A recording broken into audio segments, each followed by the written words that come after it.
Welcome to the 365 Performance Show with your host, Scott Dillon. Change of seasons. What's up, everybody? Hope you're having a great week.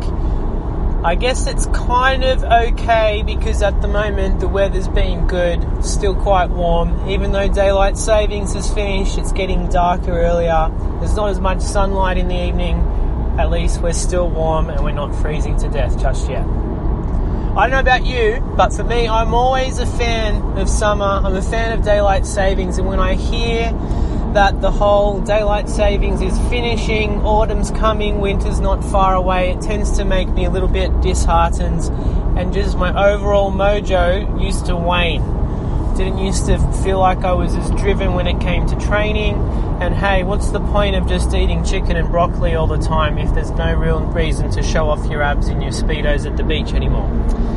Anyway, it was actually last year, because I recognise that every single year I tend to get into a bit of a rut around this time, and I decided to have a think, how does this daylight savings finishing early, how does this getting colder, not being as hot, how does it serve me? How can I put something in my training calendar, some goal or something to inspire and motivate me through winter, so basically by the end of winter, as spring starts to come around again, I don't feel a bit deflated and be like, oh God, I wish I trained harder over the past few months. I wish I don't feel like I did now. That led to me last year committing to a marathon. It was something, I did a marathon around probably 7 years previously to that, but I hadn't done any running for a long time. But by me doubling down and committing to the marathon, I think it was in September last year, it gave me something to focus on with my training over the winter months, and obviously with it being a little bit cooler, it was a bit easier for me to get out there and run, and I wasn't having to try and motivate myself on a 40-degree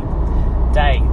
But what I want you to have a think about right now is, if you're anything like me, the whole summer, it's a lot of fun, but with fun there comes other things associated with that. I don't know if you're a bit of a party pants, and over the silly season normally you go out drinking heaps and you've got a bunch of parties to go to. You have a tendency to eat a fair bit, drink a fair bit, and then wake up the next morning not feeling the best.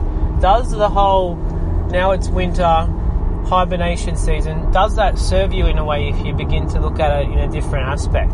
Is there maybe not as much on over the coming months, so you can really begin to finally knuckle down on your nutrition and training and not having to be sidetracked and spend all these times partying and doing things with other people?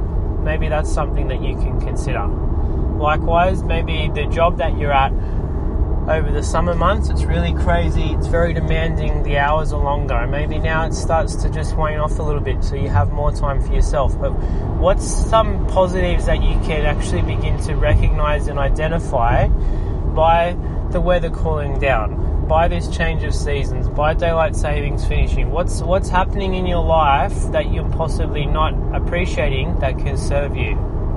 For me, I've just personally begun to get myself off alcohol. I think I'm at day 25 right now, and I think the whole change of seasons inherently makes us just reconsider things and be like, is this serving me? Is this doing anything for me that I really need it to? And just it allows us an opportunity to have a little bit of a breather, take a look, and begin to just tweak something, yeah? So that's all I want you to think about today. Over the coming few months, with it getting a bit cooler, with this change of seasons, what's happening in your life right now that is a positive that can actually help you with your goals, with what you're after, and help make an impact in your life for the better. Have a great day, and I'll speak to you soon.